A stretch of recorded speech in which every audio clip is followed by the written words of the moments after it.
नमस्कार दोस्तों, मैं ओपी सिंह एक बार फिर से आपका स्वागत करता हूँ। हमारे जो चर्चा है सोसाइटी को लेकर के, उसमें हमने इस अंक में आपके अधिकार के बारे में बात करनी है। आपके अधिकार क्या है और कैसे उसका प्रयास कर सकते हैं। नमस्कार संतोष जी, आपका स्वागत है सर। आपको ये सर बताइए कि सोसाइटी में रहने वाले 90% लोग लगभग अपने अधिकारों के बारे में अनभिज्ञ होते हैं, जानते ही हर महीने वो पैसा देते हैं, लेकिन उनको उनका हक पता नहीं। तो आप ये बताइए, उनको जानकारी नहीं, उसको अगर एजीएम में क्या क्या अधिकार है उनको बताइए। देखिए, एजीएम जो है, जिसको हम जनरल बॉडी मीटिंग कहते हैं, ये जनरल बॉडी मीटिंग दो तरीके की होती है किसी भी हाउसिंग सोसाइटीज में। एक होता है एनुअल जनरल बॉडी मीटिंग, जो 30 सितंबर से पहले पहले आपको साल में एक बार करना ही करना है। उसके बाद में जो स्पेशल जनरल बॉडी मीटिंग होती है, उसमें यदि 20% से ज़्यादा लोग या 20 से ज़्यादा लोग एक एप्लीकेशन देते हैं तो कमेटी को करना ही करते हैं। अगर ऐसा नहीं है तो चेयरमैन अपने अकॉर्ड पे भी या मैनेजिंग कमेटी अपने अकॉर्ड पे भी वो मीटिंग बुला सकती है, स्पेशल जनरल बॉडी, किसी विशेष मुद्दों को लेकर के।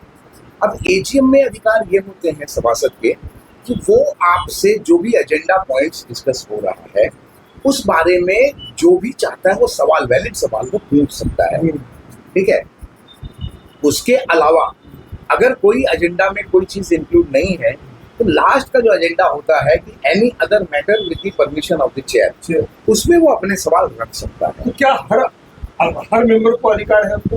बिल्कुल, हर मेंबर को अधिकार है। मेंबर्स की अलग अलग कैटेगरी, जैसे हमने अपने फर्स्ट एपिसोड में बताई थी, तो मेंबर्स की अलग अलग कैटेगरी है।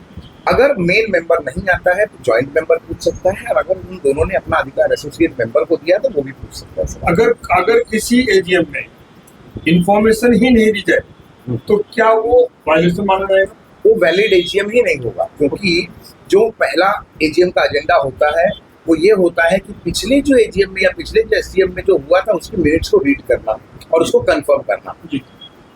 एजीएम तब वैलिड होता है जब आपने सबसे पहले उसको 14 दिन क्लियर नोटिस दी हो, एजेंडा सर्कुलेट किया हो, एजेंडा पहले मैनेजिंग कमेटी में अप्रूव हो, और ये मीटिंग होने के बाद 3 महीने के अंदर अंदर इसका ड्राफ्ट जो है वो सर्कुलेट किया हो। उसके बाद मेंबर्स को राइट्स है कि 15 दिन के अंदर उस सर्कुलेटेड ड्राफ्ट को वो ऑब्जेक्ट कर सकते हैं कि देखो ऐसे नहीं हुआ था, ये हुआ था। तो वो अपने ऑब्जेक्शंस दे सकते हैं, और यदि ऐसा नहीं होता है और वो चैलेंज नहीं किया जाता तो फिर उस एजीएम के रिजोल्यूशंस को सेक्शन 91 में कोऑपरेटिव कोर्ट के सामने चैलेंज किया जा सकता है। रजिस्ट्रार के सामने वो चैलेंज नहीं होगा।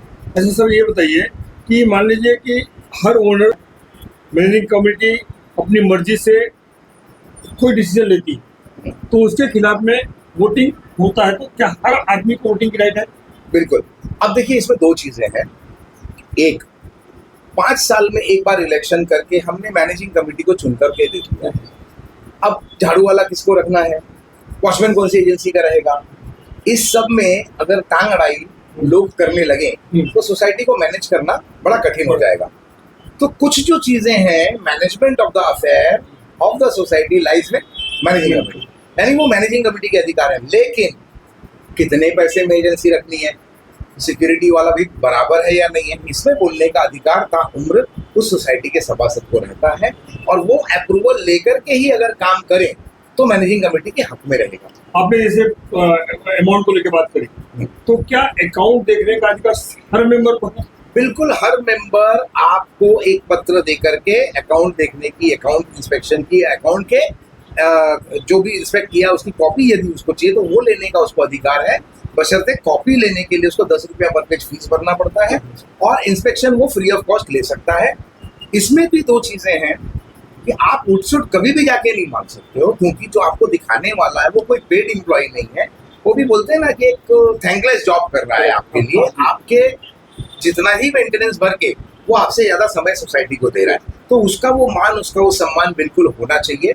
और जिस किसी को अकाउंट देखना है वो एक पत्र देकर के, कमेटी से टाइम लेकर के या ट्रेजरर से टाइम लेकर के वो जाकर के इंस्पेक्ट कर सकता है। अगर उसने एप्लीकेशन किया अकाउंट मांगने के लिए, सोसाइटी इग्नोर कर रही है तो क्या? वो रजिस्ट्रार के पास में उपनिबंधक जो होते हैं उस जुरिस्डिक्शन के, वहां पे वो शिकायत कर सकते हैं कि मुझे ये चाहिए, ये नहीं दिया जा रहा है। रजिस्ट्रार उनको एक शो कॉज नोटिस देगा कि आप परस्पर उनको ये चीजें जानकारी मुहैया करा के हमको आप रिपोर्ट दीजिए।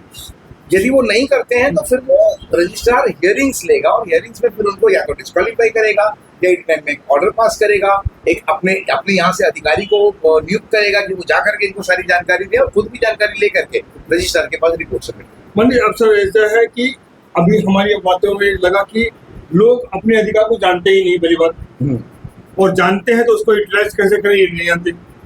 अब प्रॉब्लम यह है कि इसके बारे में अवेयरनेस कि कहाँ शिकायत करें, क्या शिकायत करें और किस तरीके से करें। हम अगले एपिसोड में इसी बोलने की बात करेंगे कि वो कहाँ शिकायत कर सकते हैं और इस सिस्टम को जो सिस्टम बन चुका है इसको कैसे बदल सकते हैं। आप बने रहे हमारे साथ। आपसे फिर अनुरोध है, आप कमेंट बॉक्स में अपनी शिकायतों को दीजिए ताकि उनका संतोषजनक उत्तर दे सके। धन्यवाद।